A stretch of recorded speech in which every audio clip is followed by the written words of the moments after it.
Good morning. This is Ryan Huffman. And, well, I'm about to tell you another story. Well, a chapter of a story so far. But this is a story I love so much. It's been adapted into 3 movies. And as well as a 1977 animated film. And here it is. The Hobbit by J.R.R. Tolkien. Now, this is a story that I've loved since I was a kid and, well, got me into fantasy. And the story itself is chock full of adventure. Elves, dwarfs, wizards, goblins, trolls, a very smug dragon, danger, and so many other things that, as I said, I'm not really that great when it comes to words. But I think it's better that I tell this story as best I can. And perhaps this time around, I'll just use my normal voice and just from here and there, do some character voices for the characters. Yeah, that's what I'll do.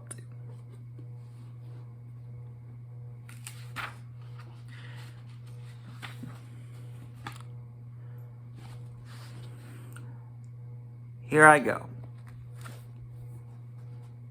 The Hobbit by J.R.R. Tolkien. Chapter 1. An Unexpected Party. In a hole in the ground, there lived a hobbit. Not a nasty, dirty, wet hole filled with the ends of worms and an oozy smell, nor a dry, bare, sandy hole with nothing in it to sit on or down on or to eat. It was a hobbit hole, and that means comfort. It had a perfectly round door like a porthole, painted green with a shiny yellow brass knob exact in the middle. The door opened onto a tube-shaped hall like a tunnel, a very comfortable tunnel without smoke, with paneled walls and floors tiled and carpeted, and provided with polished chairs and lots of pegs for hats and coats. The Hobbit was fond of visitors. The tunnel wound on and on, going fairly, but not quite straight into the side of the hill. The hill, as all the people for many miles around called it, and many little round doors opened out of it, first on the side and then on another. No doors, no going upstairs for the Hobbit. Bedrooms, bathrooms, cellars, pantries, lots of these. Wardrobes, he had whole rooms devoted to clothes. Kitchens, dining rooms, all were on the same floor, and indeed on the same passage. The best rooms were all on the left-hand side, going in, for these were the only ones to have windows, deep-set round windows, looking over his garden and meadows beyond, sloping down to the river. This hobbit was a very well-to-do hobbit, and his name was Baggins. The Bagginses had lived in the neighborhood of the hill for time out of mind, and people considered them very respectable. Not only because as most of them were rich, but also because they never had any adventures or did anything unexpected.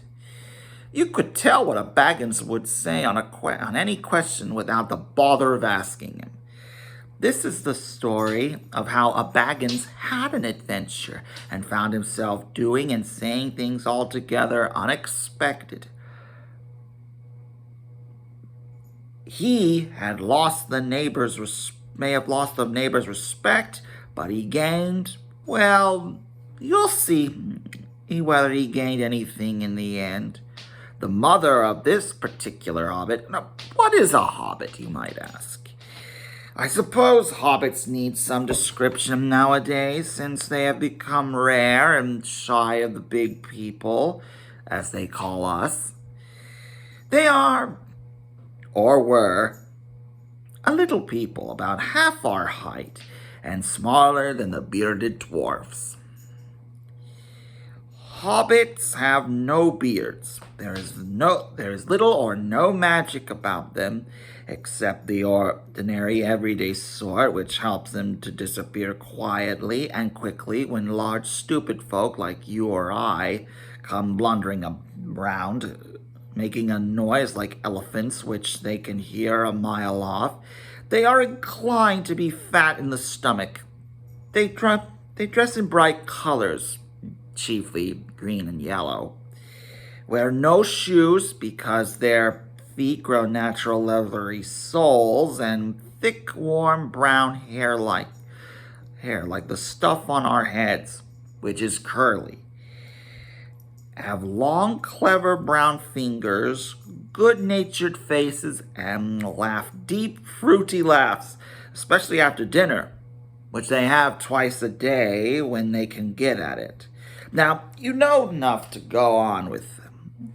As I was saying, the mother of this particular hobbit, of Bilbo Baggins, that is, was the famous Belladonna Took, one of the 3 remarkable daughters of the old Took, head of the hobbits who lived across the water, the small river that ran at the foot of the hill.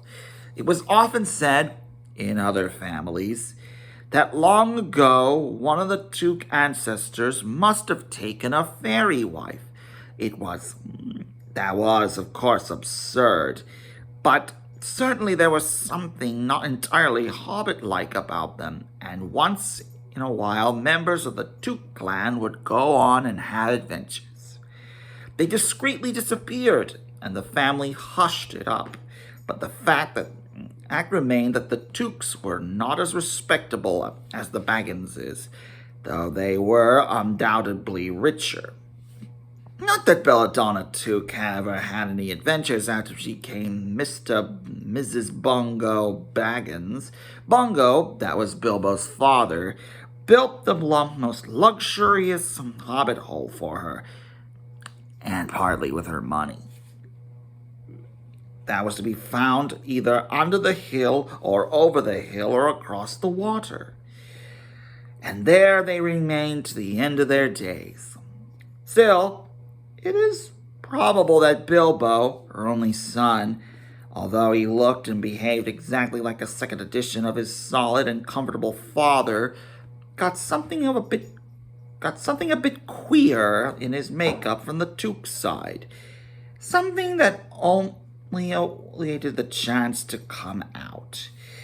The chance never arrived until Bilbo was grown up, being 50 years old or so, and living in the most beautiful hobbit hole built by his father, which I have just described for you, until he had, in fact, apparently settled down immovably. By some curious chance, one morning, long ago in the quiet of the world, when there was less noise and more green, and the hobbits were still numerous and prosperous, Bilbo was standing at his door after breakfast, smoking an enormously long wooden pipe that reached nearly down his woolly toes, neatly brushed. Gandalf came by. Gandalf! If you have only heard a quarter of what I have heard about him, and I have only heard very little of all there is to hear, you would be prepared for any sort of remarkable tale. Tales and adventures sprouted all over the place wherever he went in the most extraordinary fashion. He had not been down that way on the hill for ages and ages, not since his friend the old Took died, in fact, and the hobbits had almost forgotten what he looked like. He had been away over the hill and across the water on businesses of his own, since they were still small hobbit boys and hobbit girls. All that the unsuspecting Bilbo saw that morning was an old man with a staff. He had a tall, pointed blue hat, a long gray cloak, a silver scarf over which his long white beard hung below his waist, and immense black boots. "Good morning," Bilbo said, and he meant it. The sun was shining, and the grass was very green, but Gandalf looked at him from under long bushy eyebrows that stuck out farther than the brim of his shady hat. "What do you mean?" he said. "Do you mean to wish me a good morning, or mean that it's a good morning whether I want it or not? Or that you feel good this morning? Or are you simply stating that this is a morning to be good on?" "All of them at once," Bilbo said, "and a very fine morning for a pipe of tobacco out of doors, into the bargain. If you have a pipe about you, sit down and have a fill of mine. There's no hurry. We have all the day before us." Then Bilbo sat down on a seat by his door, crossed his legs, and blew out a beautiful gray ring of smoke that sailed up into the air without breaking and floated away over the hill. "Very pretty," said Gandalf, "but I have no time to blow smoke rings this morning. I'm looking for someone to share in an adventure that I am arranging, and it's very difficult to find anyone." "I should think so. In these parts, we are plain quiet folk and have no use for adventures. Nasty, disturbing, uncomfortable things make you late for dinner. I can't think what anybody sees in them," said our Mr. Baggins, and stuck out one thumb behind his breeches, and blew out yet even another bigger smoke ring. He then took out his morning letters and began to read, pretending to take no more notice of the old man. He had decided that he was not quite his sort and wanted him to go away, but the old man did not move. He stood leaning on his stick, gazing at the hobbit without saying anything, till Bilbo got quite uncomfortable and even a little cross. "Good morning," at last. "We don't want any adventures here, thank you. You might try over the hill or across the water." By this he meant his conversation was at an end. "What a lot of what a lot of things you do use good morning for," Gandalf said. "Now you mean that you want to get rid of me, and that it won't do any good till I move off." "Not at all, good sir. Not at all. Let me see. I don't even know your name." Yes, my dear sir. I do know your name, Mr. Bilbo Baggins, and you know my name, though you don't remember that I belong to it. I am Gandalf. And Gandalf means me. To think that I should have lived to be good morning by Belladonna Took's son, as if I was selling buttons at the door. Gandalf, good gracious me, not the wandering wizard that gave old Took a pair of magic diamond studs that fastened themselves and never came undone till ordered. Not the fellow who used to tell such wonderful tales at parties about dragons and goblins and giants and the rescue of princesses and the unexpected luck of widows' sons, not the man that used to make such excellent fireworks. I remember those. Old Duke used to have them on Midsummer's Eve. Splendid! They used to go up like great lilies and snapdragons and laburnums of fire and to hang out in the twilight all evening. You will notice that Mr. Baggins was not quite so prosy as he liked to believe. Also that he was very fond of flowers. Dear me, he went on. Not the Gandalf who was responsible for so many quiet lads and lasses going off to the blue for mad adventures, anything from climbing trees to visiting elves or sailing in ships, sailing to other shores. Bless me, used to be quite you used to upset at things badly in these parts, and once upon a time, I beg your pardon, but I had no idea you were still in business. Where else should I be? Said the wizard. All the same, I am pleased to find you remember something about me.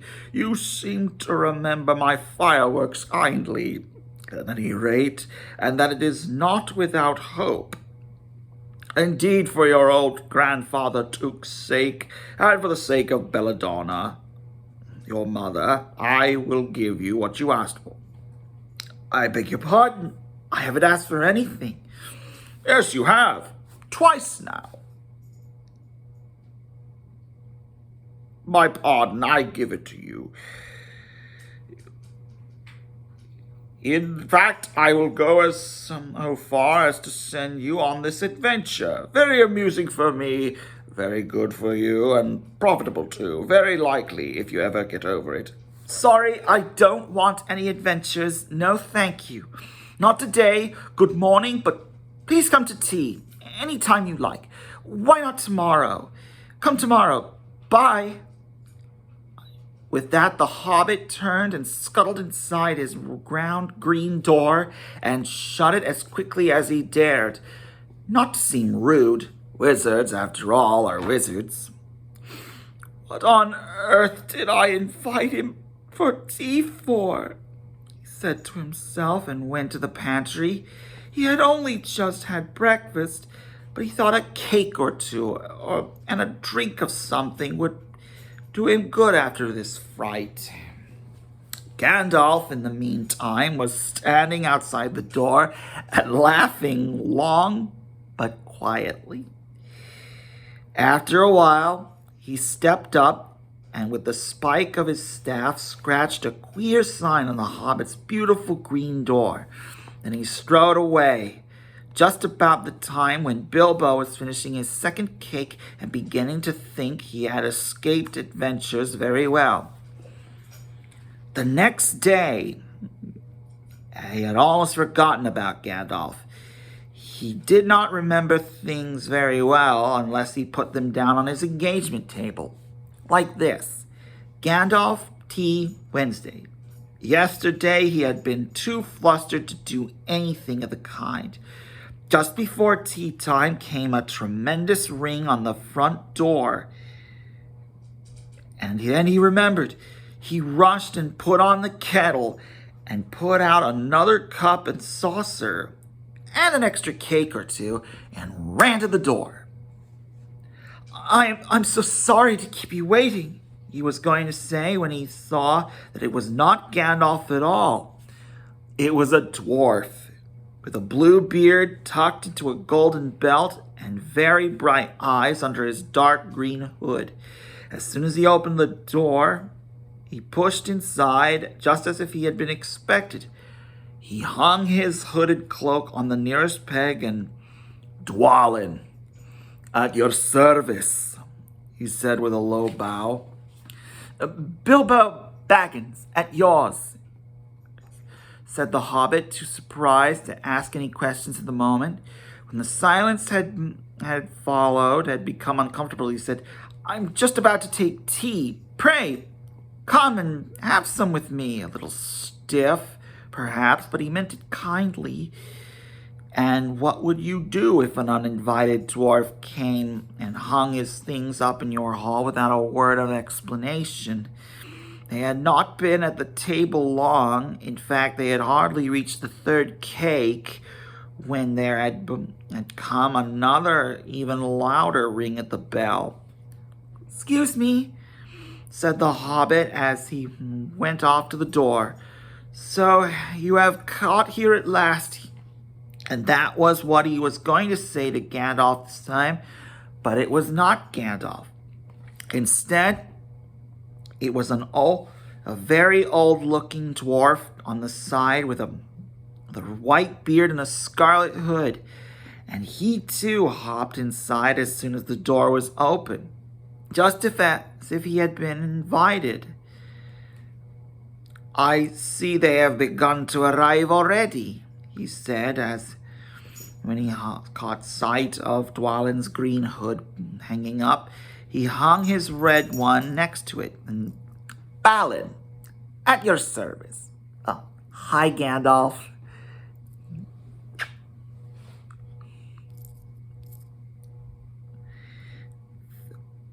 he said with his hand on his breast.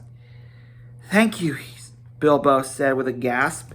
It was not the correct thing to say, but they had begun to arrive. Had him flustered badly. He liked adventures, but he liked to know them before they had arrived, and he preferred to ask them himself. He had a horrible thought that the cakes might run short, and then he, as the host, he knew his duty and stuck to it, however painful, he might have to go without. Come along in, have some tea," he managed to say after taking a deep breath. "A little beer will suit me better, if it's all the same to you, my good sir," said Balin with the white beard. "But I don't mind some cake, seed cake, if you have any." "Lots," Bilbo found himself answering, to his own surprise, and he found himself scuttling off to the cellar to fill a pint beer mug, and then to the pantry to fetch 2 beautiful round seed cakes, which he had baked that afternoon for his after-supper morsel. When he got back, Balin and Dwalin were talking like old friends. As a matter of fact, they were brothers. Bilbo plumped down the beer and the cake in front of them when a loud ring came at the bell again, and then another ring. Gandalf for certain this time, he thought as he puffed along the passage, but it was not.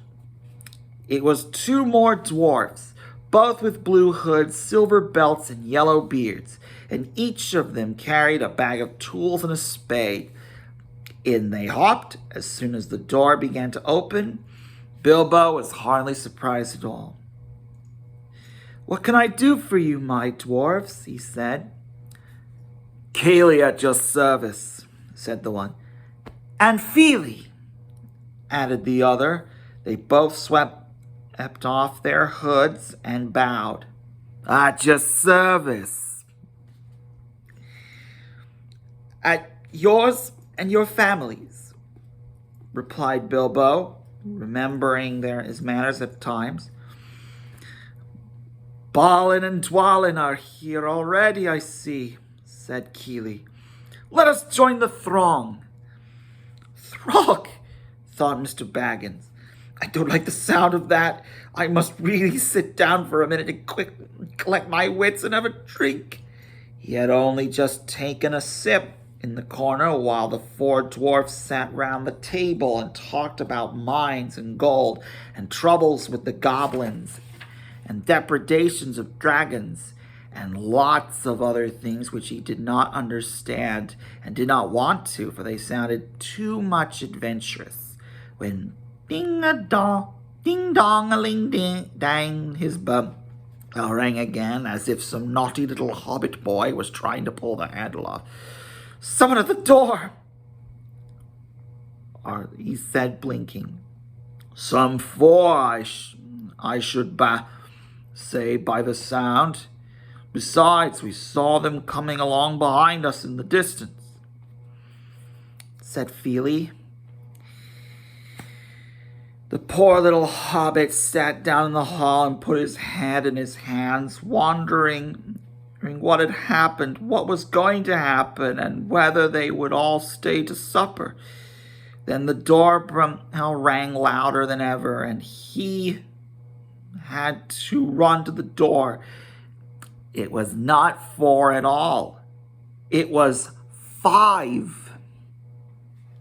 Another dwarf had come along while he was wandering in the hall. He had hardly turned the doorknob, but there were then all 5. And before they were all inside and bowing and saying, "At your service," one after another. Dory, Nori, Ori, Oin, and Gloin were their names. And very soon 2 purple hoods, a gray hood, a brown hood, and a white hood were hanging on the pegs, and off they marched with their broad hands struck in their gold and silver belts to join the others. Already it had almost become a throng. Some called for ale, others some for porters, one for coffee, and all of them for cakes. So the hobbit was kept very busy for a while. A big jug of coffee had been set in the hearth. The sea cakes were gone, and the dwarfs were starting on a round of buttered scones. Never had those, but I've heard they are delicious. When there came a loud knock.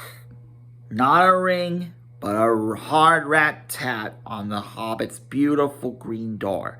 Someone was banging with a stick.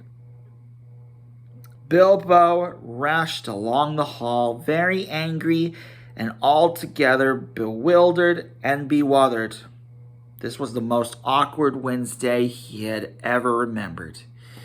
He pulled open the door with a jerk, and they all fell in, one on top of the other.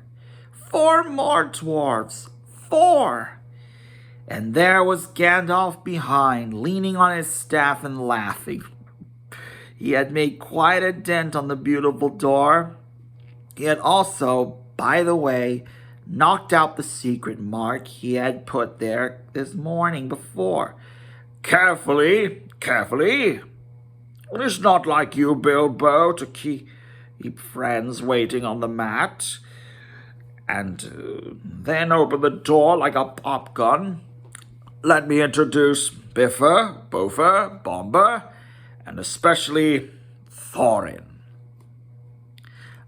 At your service, said Bifur, Bofer, and Bomber, standing in a row. Then they hung up 2 yellow hoods and a pale green one, and also a sky blue one with a long silver tassel. Excuse me. The last belonged to Thorin, an enormously important dwarf.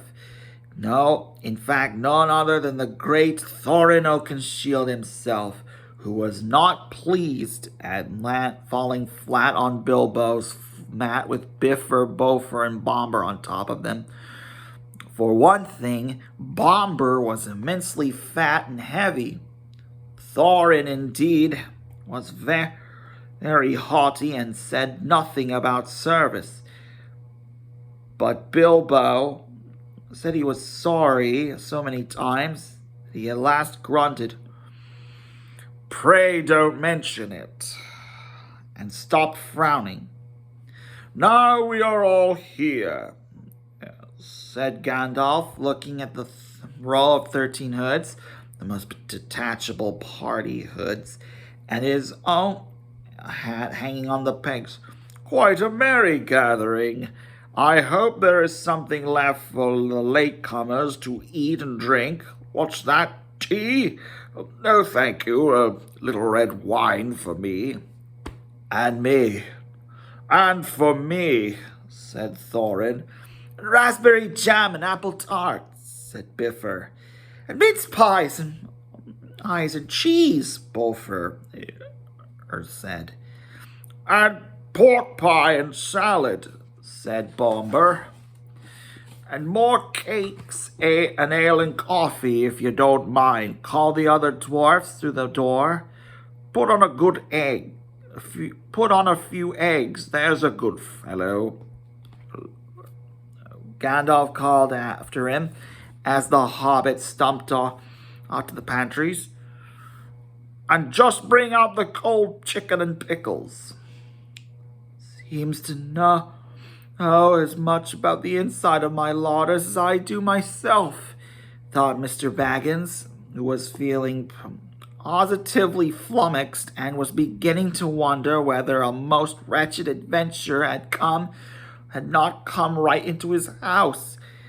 By the time he had gotten all the bottles and dishes and forks and glasses and plates and spoons and things held up on big trays, he was getting very hot and red in the face and particularly annoyed. Confusticate and bother these dwarves, he said aloud. Why don't they come and lend a hand? Lo and behold, there stood Balin and Dwalin at the door of the kitchen, and Feely and Keely behind them. And before he could say knife, they had whisked the trays and a couple of small tables into the parlor and set everything out afresh. Gandalf sat at the head of the table with the 13 dwarfs all round, and Bilbo sat on a stool at the fireplace, nibbling.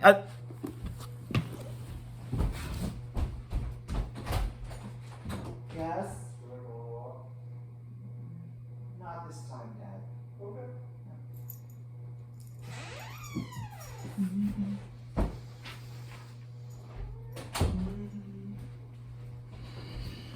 Not this time.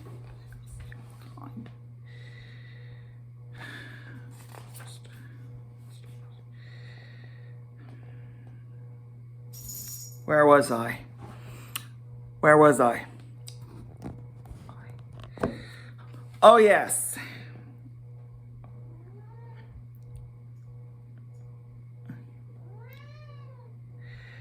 Gandalf sat at the head of the party with the 13 dwarfs all around. And Bilbo sat on a stool at the fireside, nibbling at a biscuit. His appetite was very taken away, and trying to look as if this was perfectly ordinary and not in the least an adventure. The dwarfs ate and talked, and time got on. At last they pushed their chairs back, and Bilbo made a move to collect the plates and glasses. I suppose you will all stay to supper, he said in his politest, unpressing tones. Of course, said Thorin. And after. We shan't go through the business till late, and we must have some music. Now, to clear up. Thereupon the 12 dwarfs, not Thorin, he was too important, and stayed talking to Gandalf, jumped to their feet and made tall piles of all the things.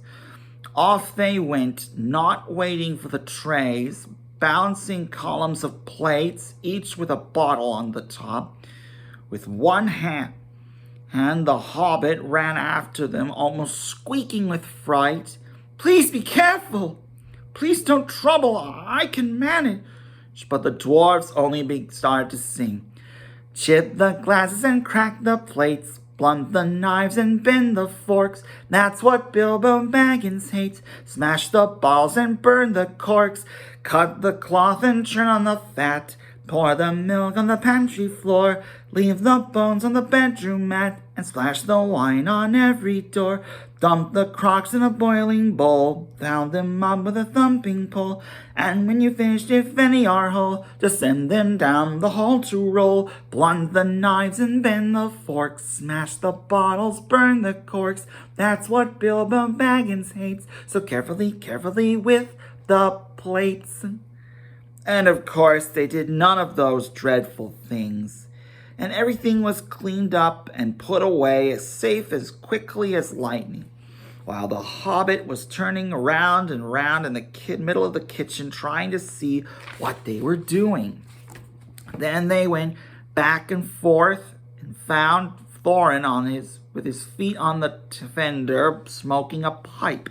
He was blowing the enormous smoke rings, and whenever he told one to go up, it went up the chimney or behind the clock up on the mantelpiece and under the table or around and round the ceiling. Wherever it went, it was not quick enough to escape Gandalf. Pop! He sent a smaller smoke ring from his short clay pipe straight through each of one of Thorin's. Then Gandalf's smoke ring would go green and come back to hover over the wizard's head.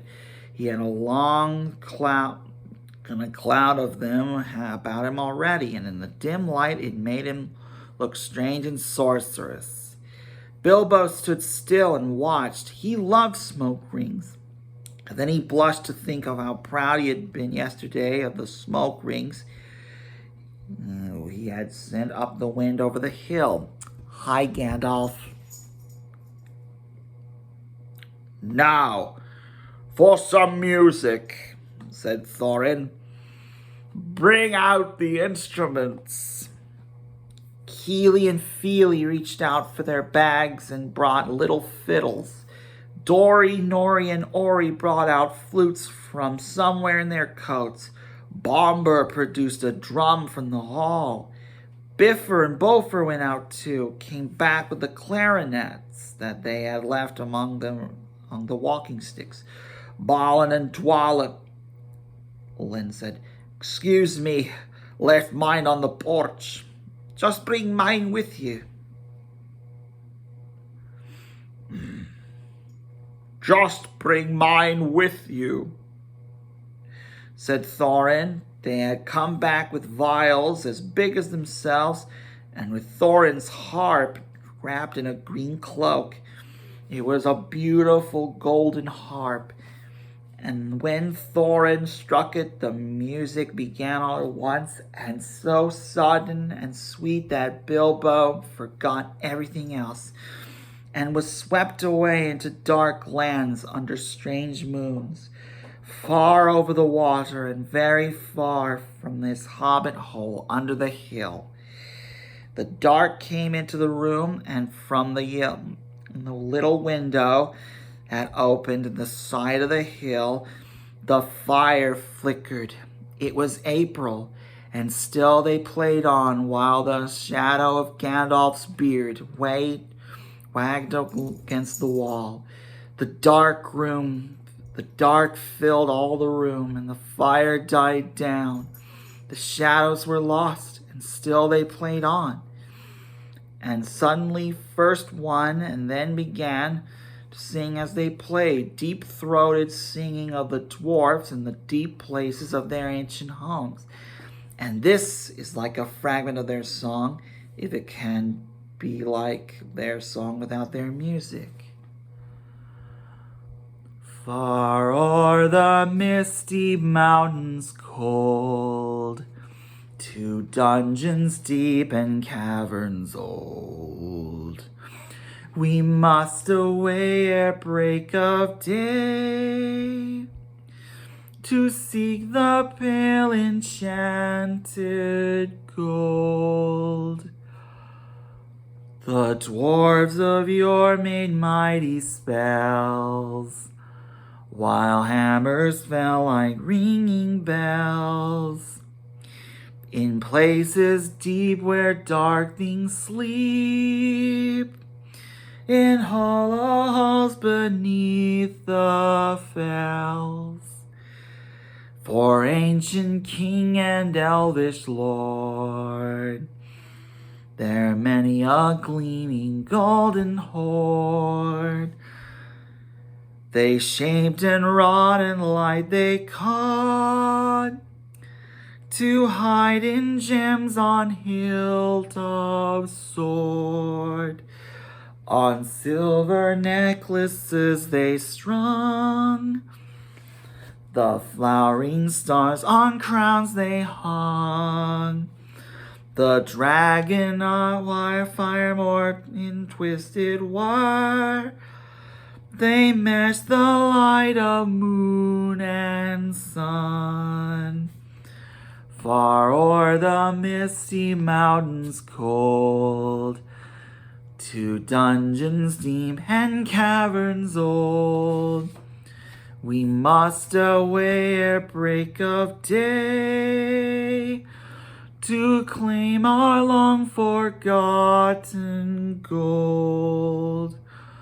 Goblets they carved there for themselves, and harps of gold where no man delves. There lay they long, and many a song was sung unheard by men or elves. The pines were roaring on the height, the winds were moaning in the night. The fire was red, it flaming spread. The trees like torches blazed with light. The bells were ringing in the dale, and men looked up with faces pale.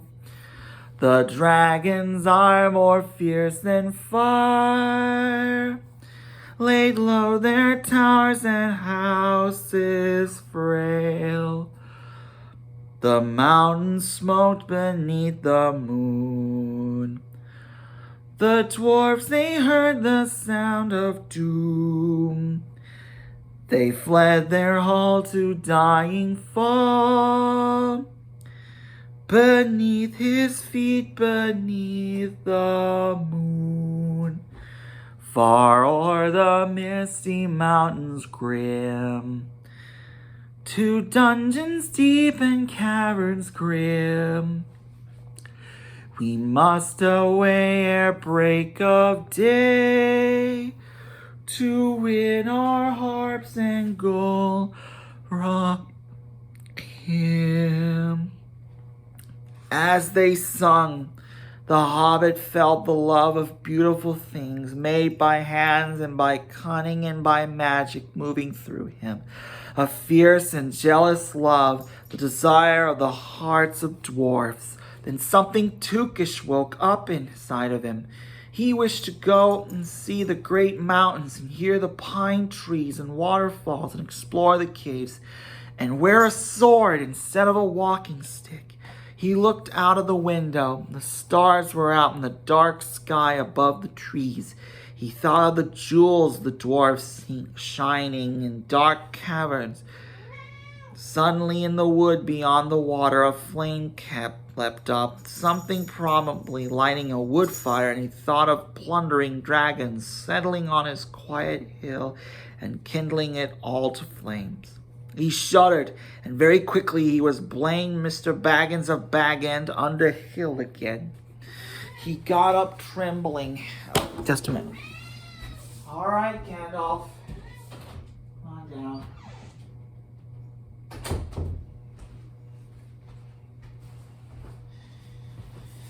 He had less than half a mind to go fetch the lamp, and more than half a mind to pretend to and go and hide behind the beer barrels in the cellar, and not come out again until all the dwarfs had gone away.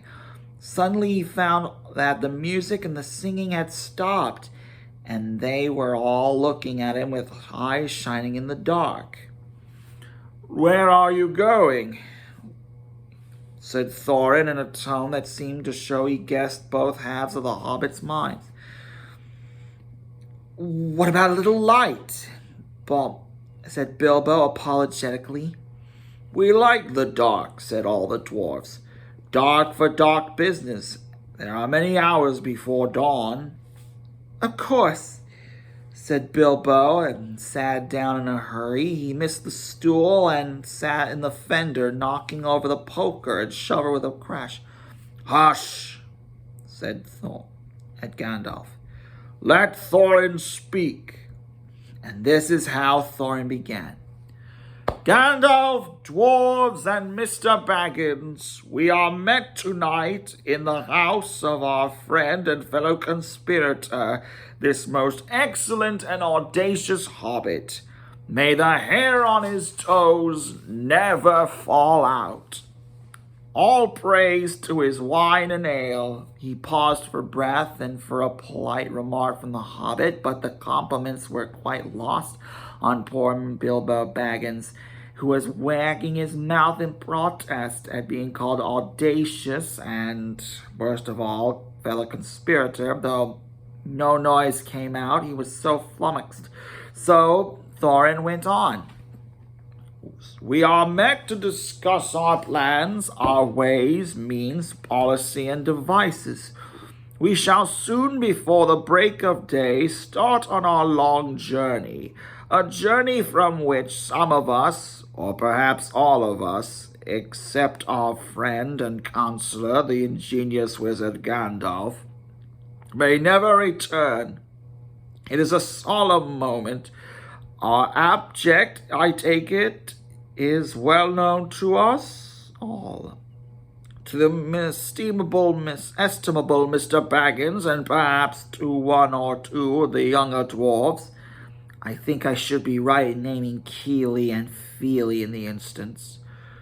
The exact situation at the moment may require a little brief explanation." This was Thorin's style. He was an important dwarf.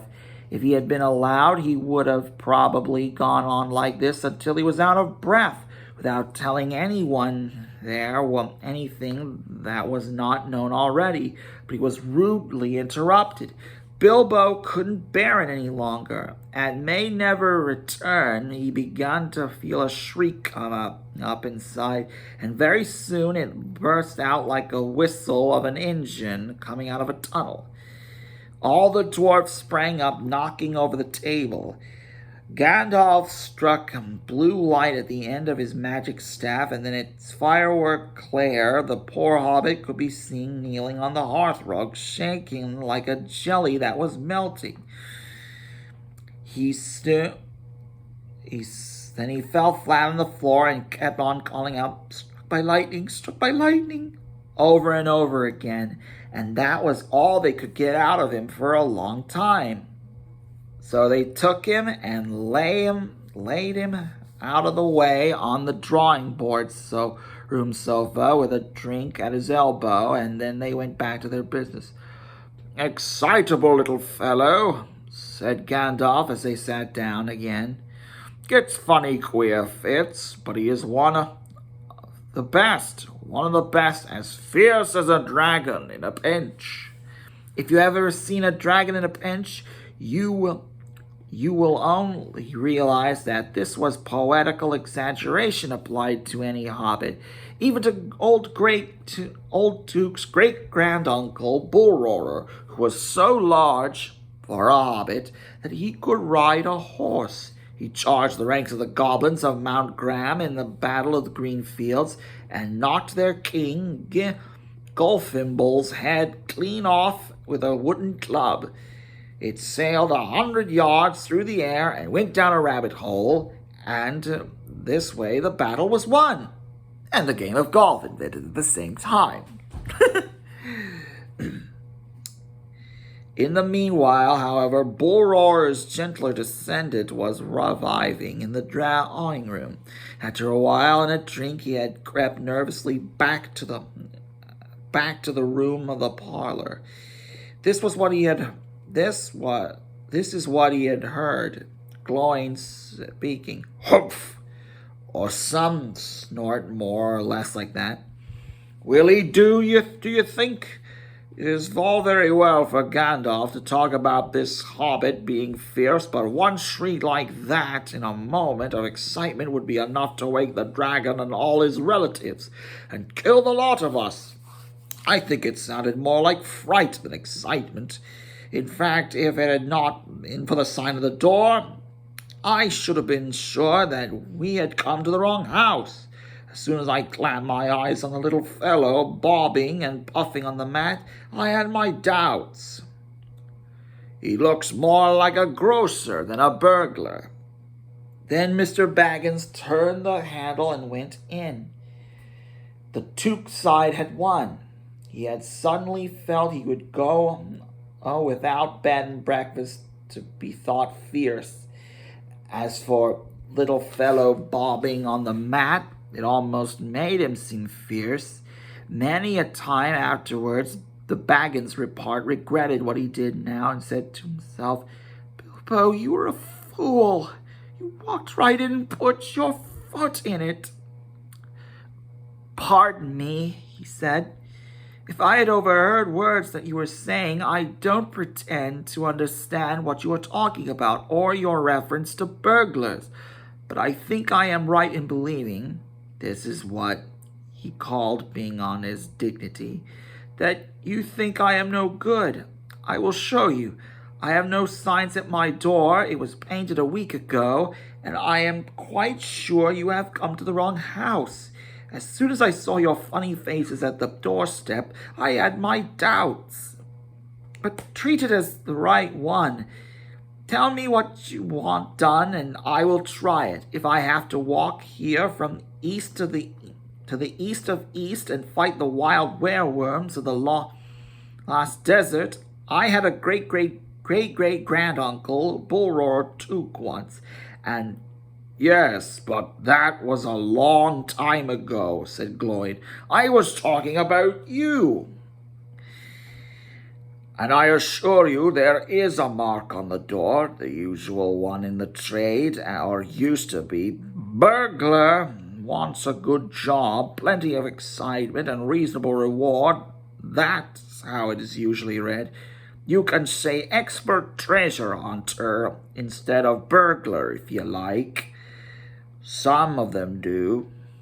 It's all the same to us. Gandalf told us that there was a man of the sort in these parts looking for a job at once, and that he had arranged for a meeting here this Wednesday tea time." "Of course there is a mark," said Gandalf. "I put it there myself, for very good reasons. You asked me to find the 14th man of your expedition, and I chose Mr. Baggins. Just let anyone say I chose the wrong man or the wrong house, and you can stop at 13 and have all the bad luck you will like, or go back to digging coal." He scowled so angrily that the dwarf huddled back to his chair, and when Bilbo tried to open his mouth to ask a question, he turned and frowned at him and stuck out his bushy eyebrows till Bilbo shut his mouth with a tight snap. "That's right. Said Gandalf. "Let us have no more argument. I have chosen Mr. Baggins, and that ought to be enough for all of you. If I say he is a burglar he is, or will be when the time comes. There is a lot more to him than you guess, and a great deal more than he has any idea of himself. You may possibly all live to thank me yet. But Bilbo, my boy, fetch the lamp and let's have a little light on this." On the table, in the light of a big lamp with a red shade, he spread a piece of parchment rather like a map. "This was made by Thror, your grandfather, Thorin," he said in answer to the dwarf's excited questions. "It is a plan of the mountain." I don't see that this will help us much," said Thorin disappointedly after a glance. "I remember the mountain well enough and the lands about it. I know where Mirkwood is and the withered heath where the great dragons bred. There is a dragon marked in red on the mountain, said Balin, but it will be easy enough to find him without that if we ever arrive there. There is one point you haven't noticed, said the wizard, and that is the secret entrance. You can see that rune on the west side and the hand pointing to it from the lower runes. That looks like a mount. That marks a hidden passage to the lower halls. Look at the map in the beginning of the book, and you will see the runes. It may have been secret once, said Thorin, but how do you know that it is secret any longer? Old Smaug has lived there long enough now to find out anything there is to know about these caves. He may, but he can't have used it for years and years. Why? Because it is too small.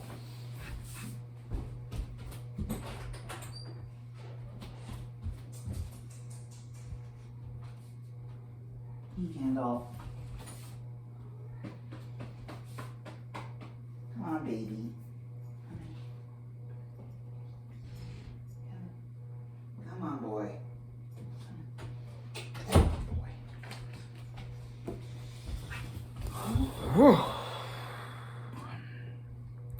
Because it is too small. 5 feet high the door, and 3 may walk abreast, say the runes. But Smaug could not creep into a hole that size, not even when he was a young dragon. Certainly not after devouring so many of the dwarves and men of Dale. It seems like a great big hole to me, squeaked Bilbo, who had no experience of dragons and only of hobbit holes. He was getting excited and interested again, so he forgot to keep his mouth shut. He loved maps, and in his hall there hung a huge one of the country round with all his favorite walks marked on it in red. How could such a large door be kept secret from everybody outside, apart from the dragon? Yes, he was only a little hobbit, if you must remember. In a lot of ways. Said Gandalf. But in what way this one has been hidden, we don't know without going to see. What it says on the map, I should guess there's a closed door which has been made to look exactly like the side of the mountain. That is the usual dwarves' method. I think that is right, isn't it? Yes, quite correct, said Thorin. Also, went on Gandalf, I forgot to mention that with the map went a key, a small and curious key. Here it is, he said, and handed to Thorin a key with a long barrel and intricate wards made of silver. Keep it safe. Indeed I will, said Thorin, as he fastened it upon a long chain that hung around his neck and under his jacket. Now things begin to look more hopeful. This news alters them so much for the better. So far, we have had no clear idea of what to do. We thought of going east as quiet and careful as possible as we could, as far as the Long Lake. After that, the trouble would begin. A long time before that, if I know anything about the roads east, Gandalf interrupted. We might go from there up along the river running, went on Thorin, taking no notice, and so to the ruins of Dale, the old town in the valley there, under the shadow of the mountain. but we none of us liked the idea of the front gate. The river runs right out of it through the great cliff at the side of the mountain, and out of it comes the dragon far too often unless he has changed his habits. That would be no good, said the wizard, not without a mighty warrior or even a hero. I tried to find one, but warriors are busy fighting one another in distant lands, and in this neighborhood heroes are scarce,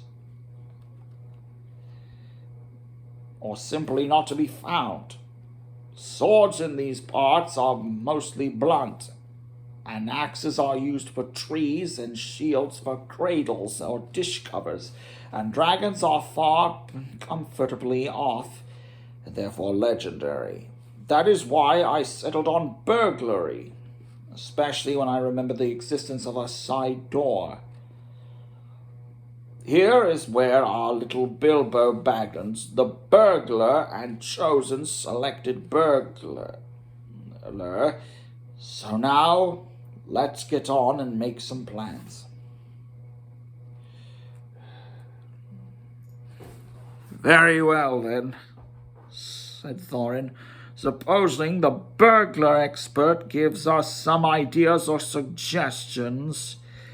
He turned with mock politeness to Bilbo.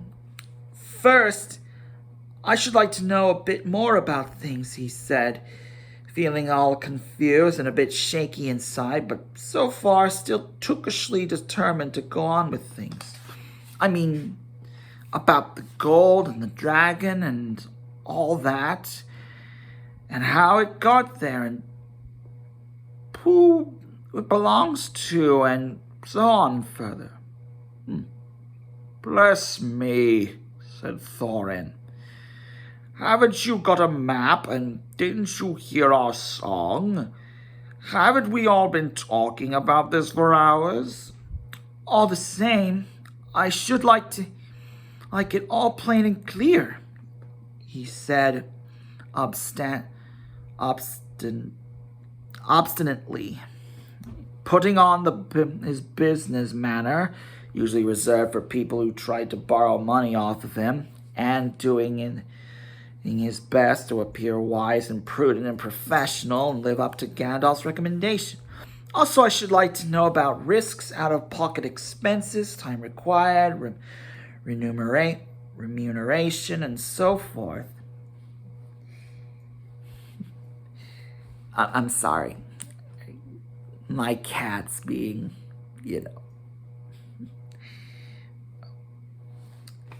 By which he meant, what am I going to get out of it? And am I going to come back alive? Oh, very well, said Thorin. Long ago, in my grandfather Thor's time, our family was driven out of the far north and came back with all their wealth and tools to this mountain on the map. It had been discovered by my far ancestor, Thrain the Old, but now they mined and they tunneled and they made huger halls and greater workshops. And in addition, I believe they found a good deal of gold and a great many jewels too.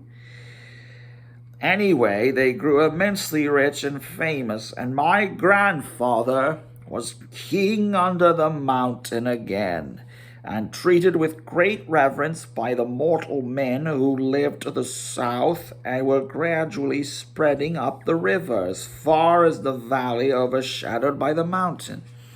They built the merry town of Dale there in those days. Kings used to send for our smiths and reward even the least skillful most richly. Fathers would beg us to take their sons as apprentices and pay us handsomely, especially in food supplies, which we never bothered to grow or find for ourselves. Altogether, those were good days for us, and the poorest of us had money to spend and to lend. and leisure to make beautiful things just for the fun of it, not to speak of the most marvelous magical toys, the like of which is not to be found in the world nowadays. So my grandfather's halls became full of armor and jewels and carvings and cups, and the toy market of Dale was the wonder of the North. Undoubtedly, all this wealth was what brought the dragon.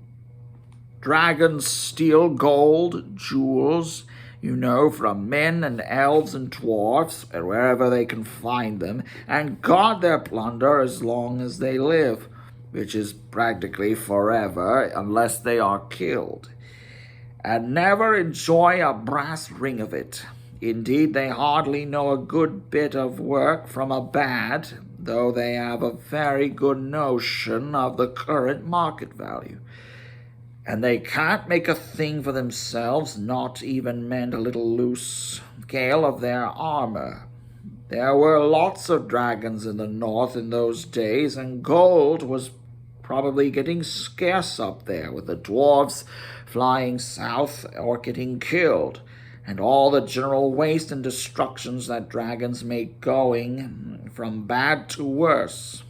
There was a most specially and greedy, strong and wicked worm called Smaug. One day he flew up into the air and came south. The first we heard of it was a noise like a hurricane coming from the north.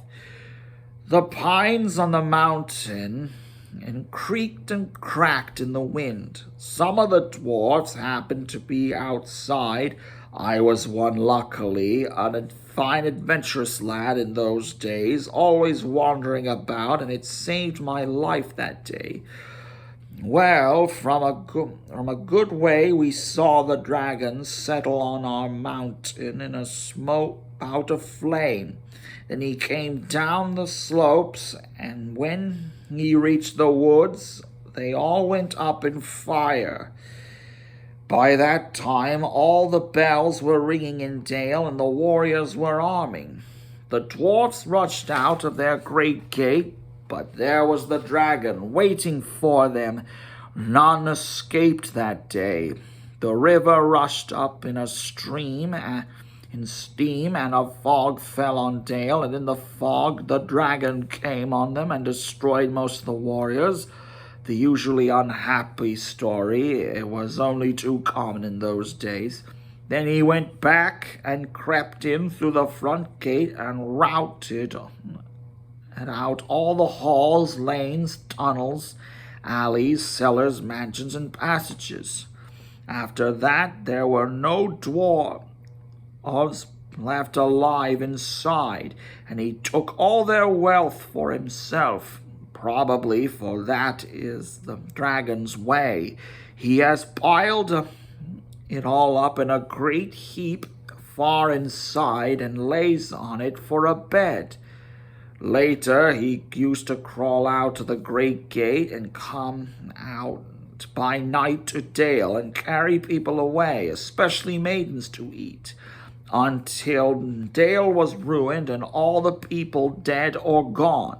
What goes on there now, I don't know for certain, but I don't suspect anyone lives nearer to the mountain than the far edge of Long Lake nowadays.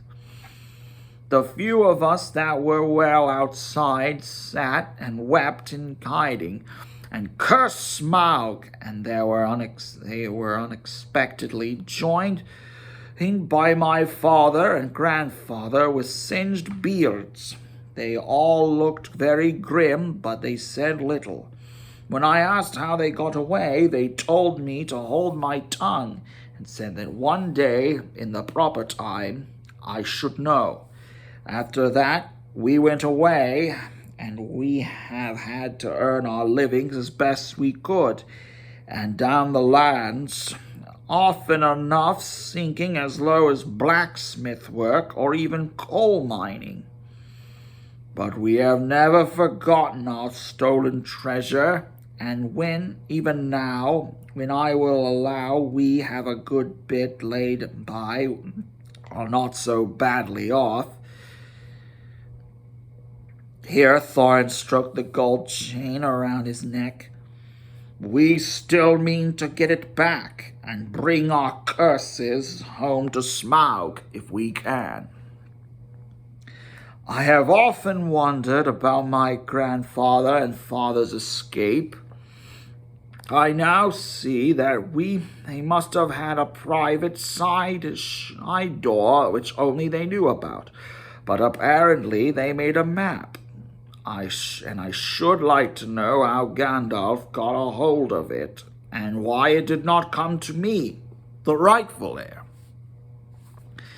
I did not get hold of it. I was given it, said the wizard. Your grandfather Thrall was killed, if you remember, in the mines of Moria by Azog the Goblin. Curse his name, yes, said Thorin. And Thrain, your father, went away on the 21st of April, 100 years ago, last Thursday, and has never been seen by you since. True, said Thorin. Well, your father gave me this to give to you, and if I have chosen my own time and way of handing it over, you can hardly blame me, considering the trouble I had to find you. Your father could not even remember his name when he gave me the paper, and he never told me yours. So on the whole, I think I ought to be praised and thanked. Here it is, he said he, handing the map to Thorin. I don't understand, said Thorin, and Bilbo felt he would have liked to say the same. The explanation did not seem to explain. Your grandfather, said the wizard slowly and grimly, gave the map to his son for safety before he went into the mines of Moria. Your father went away to try his luck with the map after your grandfather was killed, and lots of adventures of a most unpleasant sort he had, but he never got near the mountain. How he got there, I don't know, but I found him a prisoner in the dungeons of the necromancer. Whatever were you doing there?